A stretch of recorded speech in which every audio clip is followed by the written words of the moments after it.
of organizations who address core sustainability issues. And these are being integrated also within these larger corporations, multinationals, be it Bayer or Coca-Cola Group or Unilevers of the world.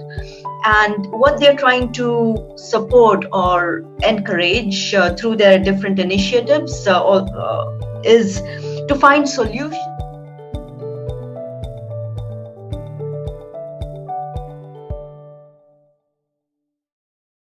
Maybe it will be back to normal. Okay, hello everyone. Welcome to the Actionable ESG Talks series brought to you by AKFI Actionable Knowledge Foundational Institute, the world's first nonprofit industry consortium committed to bridging the gap between ESG sustainability and digital transformation. I'm Isabella, the co-host, here with Manuel, another co-host of this talk series, and our special guest today, Prerna. Hello, Prerna. Hope you get back to us soon, both video and audio. Hi. Yeah, for those who are wondering, Prerna is currently located in India, so there might be some connection bugs that she's facing right now. But I'm sure she will be with us shortly. We can hear you fine, very well. Right, Prerna? Yeah, absolutely. Am I audible? You are on the audio now. Well, while we're dealing with technology today, let me introduce you to our audience quickly about who you are. Prerna is the CEO of Action for India. She designed and delivered the first full semester 40-hour ESG course in India. And she's also a sustainable business advisor for global startups. Prerna is a polymath with a rich portfolio career in 7 countries and 25 states in India through entrepreneurship, climate finance, technology, clean energy, and gender. Thank you, Prerna, for taking the time joining us. I'm sure you have tons of things to share with our audience. Love your entrepreneurial journey and your global experience. And to start our conversation, why don't you tell us about your global perspective on sustainability, ESG, and digital transformation? Thank you so much for having me, Isabella and Manuel. I'm so glad to be speaking to you, and really sorry about the technical challenges today. It's not exactly a good day for me at the moment. About ESG, I think what I saw while I was working in UK was a huge demand for ESG professionals and an increasing awareness, particularly among the investment firms, about integrating ESG in their investment thesis as well as their investment considerations. When I was working in Africa, specifically in Ethiopia, people did not know what ESG was. Of course, it's always also a question of who were you, socializing with. But given that, I would like to believe I was working with a fairly aware global audience. It still was a concept not very known. In India, it's somewhere in between. People know there is ESG. In fact, Indian government has mandated an ESG reporting framework called BRSR, which got implemented into action this year itself. That is business responsibility and sustainability reporting, format. And as per the Indian regulation, all corporates who have an annual revenue of more than 1,000 crore who are publicly listed are supposed to disclose their ESG considerations in this reporting format to our regulating authority. So I would say everyone is aware of what ESG is, but there still remain those large questions of how do I implement? What would it cost me to implement? And how do I collect the data? What kind of information is required? And BRSR report probably is the only one in the world which also has built into it the corporate social responsibility engagements, which I don't see as a reporting format consideration in any other structure, be it SASB or GRI or TCFD, TNFD, and whatever else is coming into the future. So that I feel is a very inclusive, integrated report. But yes, a lot of questions still remain unanswered. Oh, that's quite unique, actually. How is this reporting? So I understand there is additional report on corporate responsibility, but is it built under or around an international standard or standards, or it is actually a full Indian standard for reporting on ESG?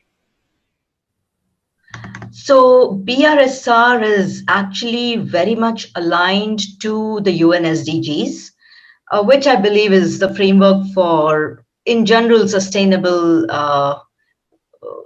reporting frameworks, be it GRI or SASB. Besides that, your BRSR is also compliant with GRI. So there is a clear linking of GRI and SDG, GRI and, SDG and BRSR, and GRI and BRSR.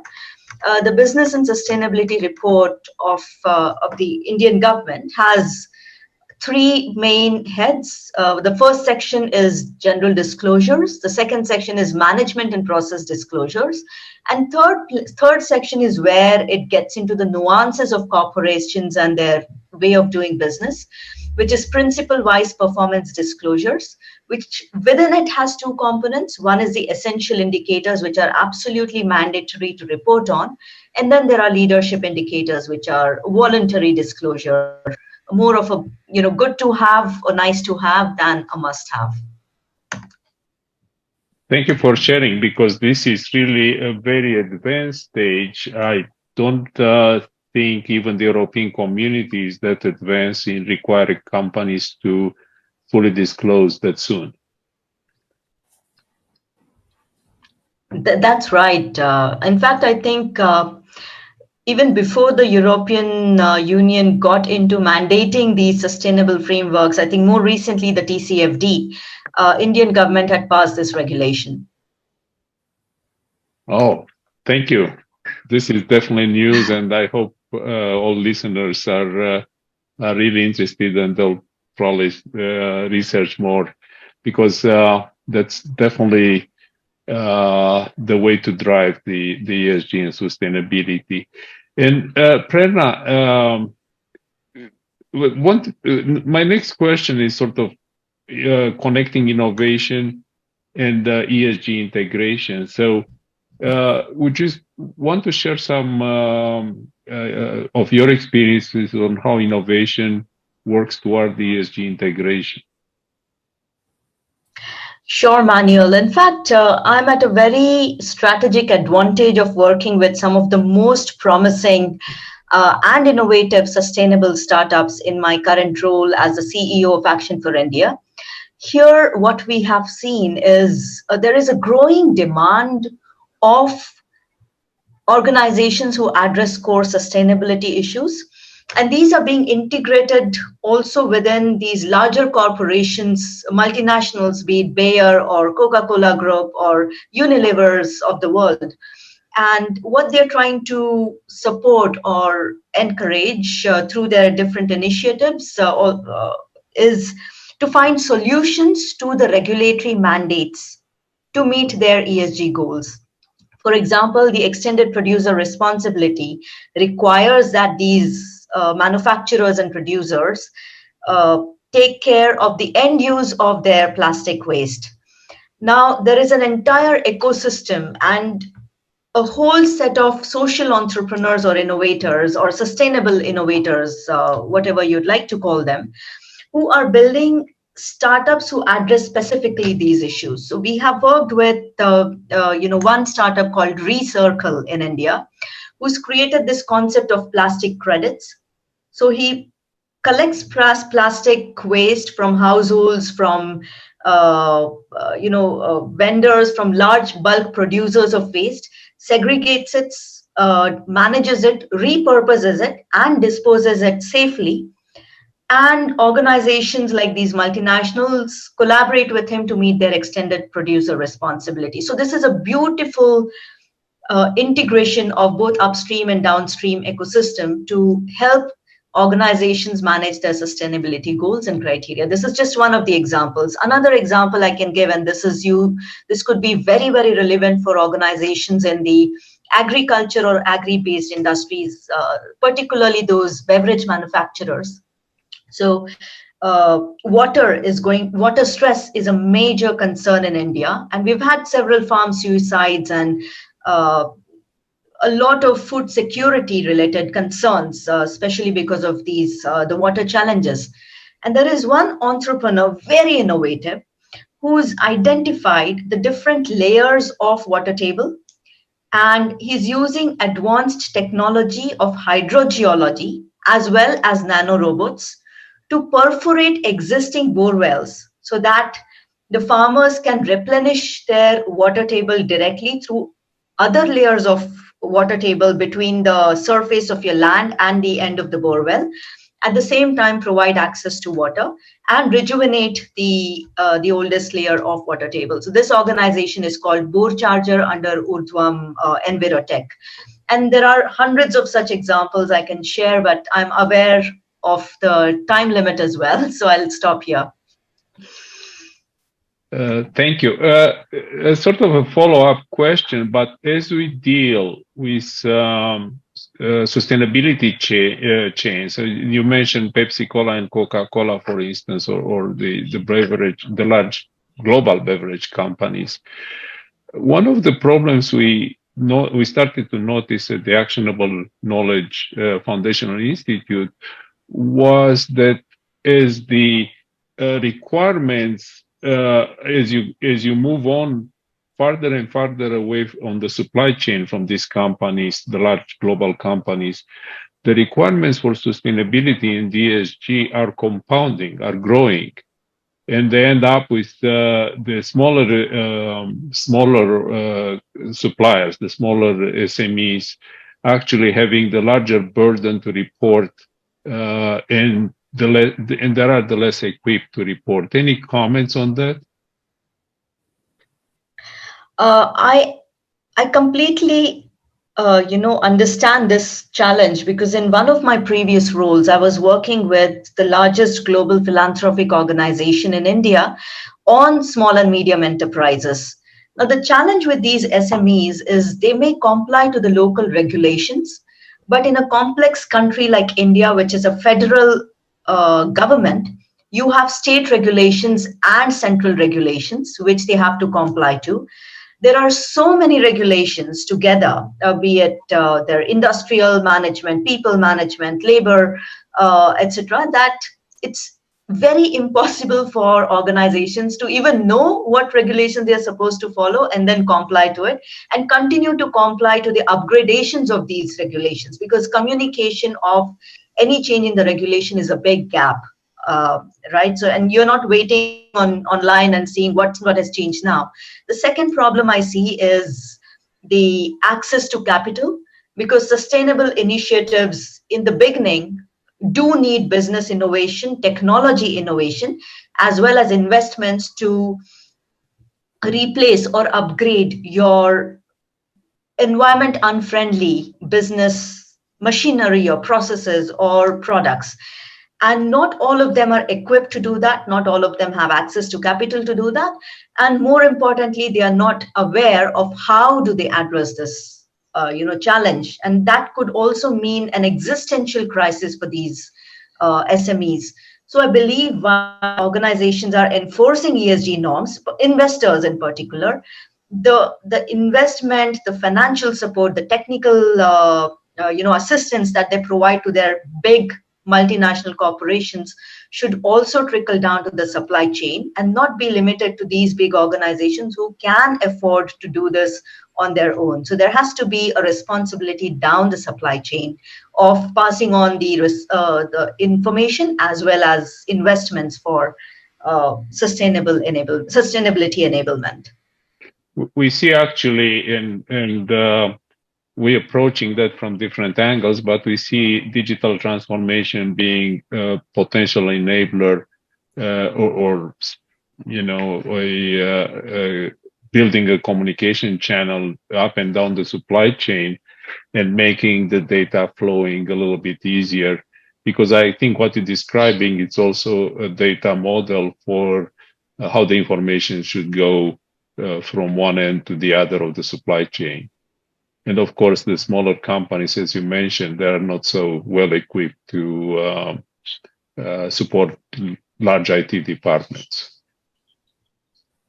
Absolutely. Technology can definitely be a great enabler.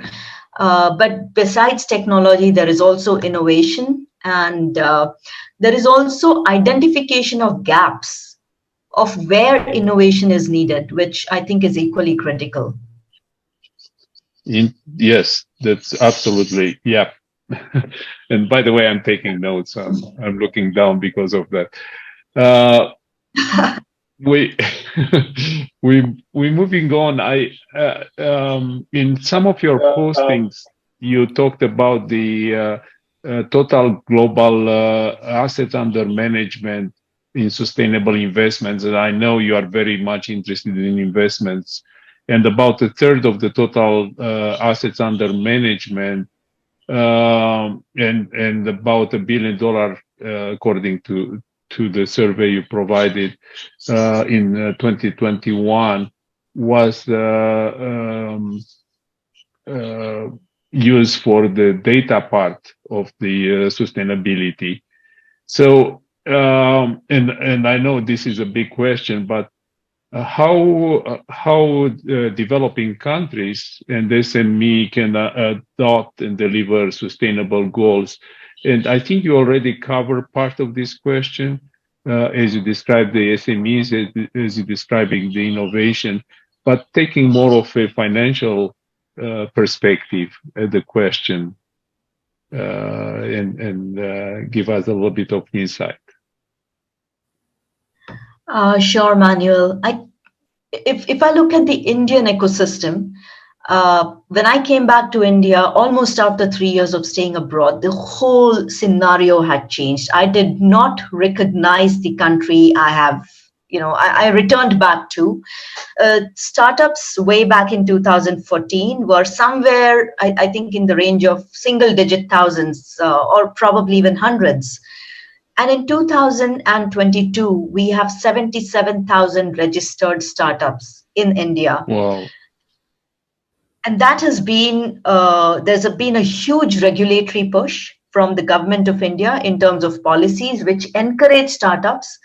There is an entrepreneurial mindset being developed with educational institutions, encouraging student-driven startups. So every educational institution in India is now mandated to have a startup cell, an entrepreneurial cell.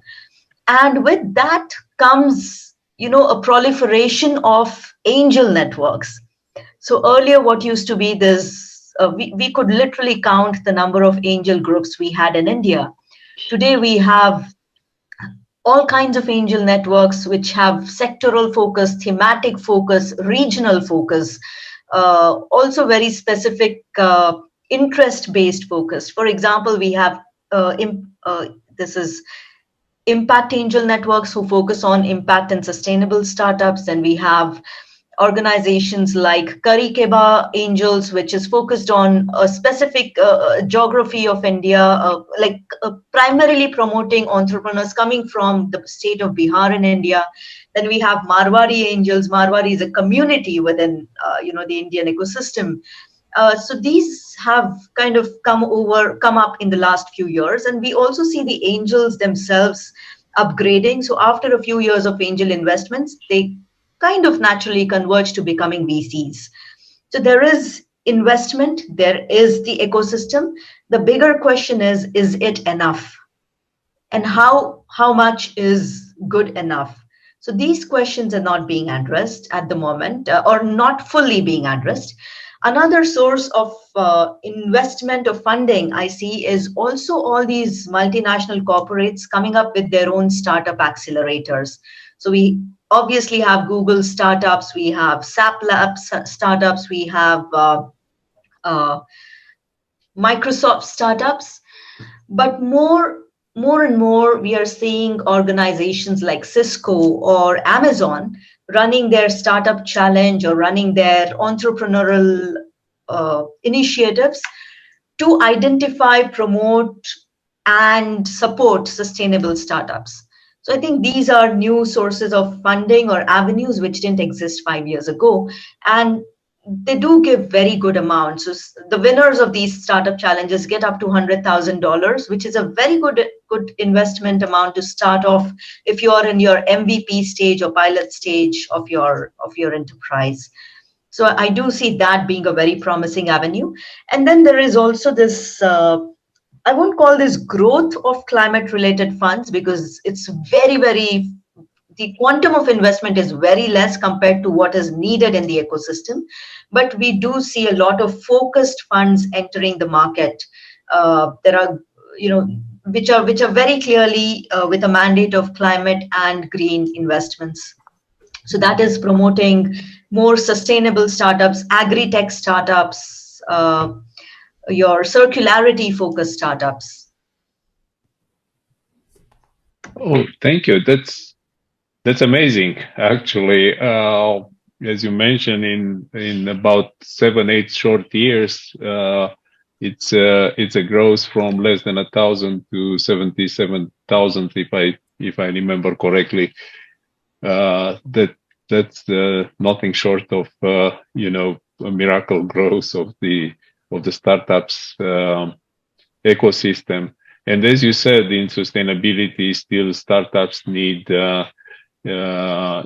still a lot of care in growing them to become really productive, right? You mentioned investments in minimum viable products and so on, and great. You paint a picture of a great competition as well. And right, Manuel, it's a very competitive space at the moment. So I think we should watch it very carefully, because out of competition, I'm sure a lot of good innovation will come up. And talking about innovation, I mentioned before we started to our chat, but Isabella is looking at another aspect of innovation. It's looking at the proliferation of AI, and she launched her first book, a book of questions about AI and where it can take us in a positive fashion. How can we build around the latest technologies? How we can build and feed this kind of innovation that you described. Yeah, thank you. Thank you for always bringing up my book, Manuel. And that's always a refreshment to myself as well, to think about my initial purpose, why I wrote such a book and what purpose it serves. Rather than AI, you actually helped me in the right direction to think it from the human side, other than the technological side of today's innovation and the future building. So I hope the combination of the two can give us a better picture of how to navigate in the future. And sort of a question for you, Prerna. But you're deeply also involved in the academia, as Isabella said at the beginning.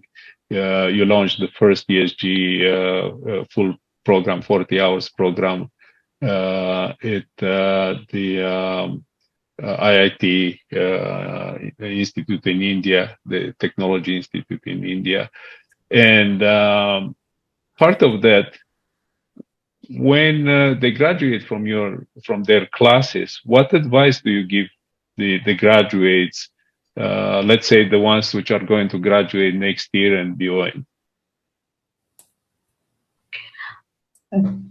Manuel, so I teach ESG at Indian Institute of Technology, which is equivalent to your MIT in the USA. Indian Institute of Technology, Gandhinagar.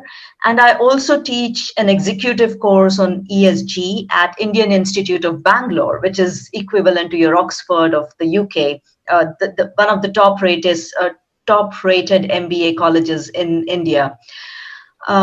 So with the professionals, I see they're very, very keen to understand what ESG is, how they should integrate it in their business decisions, and particularly to manage business risks. But with the students, I find this very refreshing drive to integrate it in their careers. And in fact, the first course I launched was exactly a year ago in January 2022. And out of my class of 40 students, almost 4 of them decided to pursue sustainability as a career. And it is interesting to note because these come from very traditional engineering backgrounds of chemical engineering, civil engineering, mechanical engineering, and awareness of such a course, which is cross-cutting across sectors, cross-cutting across management verticals, was so exciting to them, the sheer challenge of the uncertainty of ESG. And I'm very glad to share that, a couple of them have started pursuing internships and professional opportunities in this space. So it's very promising. It's very encouraging to see the result of creating this course and also sharing this about ESG with them at such a young and impressionable age. Oh, that's very interesting. Actually, we are lucky enough and fortunate enough with AKFI to have about 6 interns from 3 different universities in the US.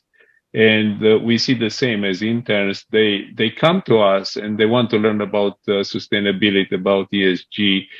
And some of the questions we want to answer and want to make clear is that sustainability in ESG should not be a cost center. It should be built as part of the development process, new product process, new services process, and be part of the profitability equation of a company, of the balance sheet, if you want. So I don't know if you observe the same with your students as they move into, and you just mentioned it only 1 year, but as they move toward their full positions, full potential. I'm completely aligned to that thought process manual. In fact, I drive it into my students that ESG is all about being profitable responsibly. That's a beautiful way to put it together. Putting responsibility and profitability in the same sentence.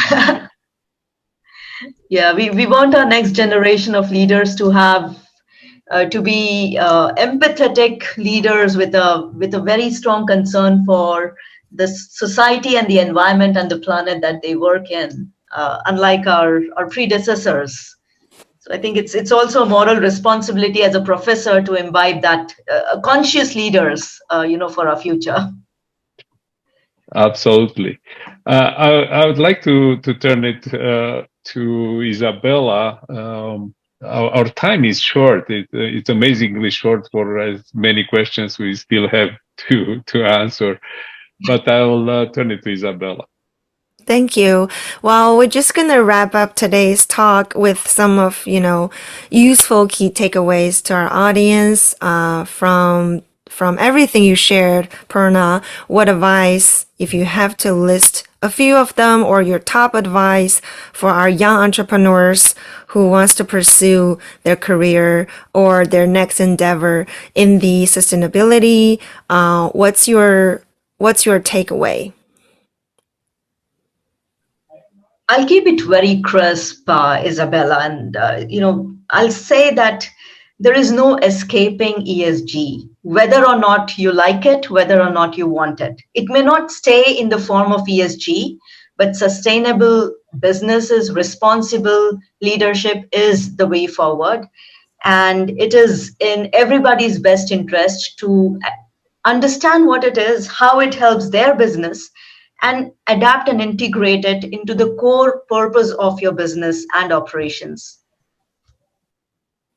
Thank you. Thank you for the purpose, for the meaning, for the high level summary of what role ESG sustainability is playing in the society down the road. It's more like a way of living, in my opinion, what you're saying, right? It's not about doing it, it's about being it. And there's no ambiguity, there's no maybe, it's just go for it, or you just don't do it.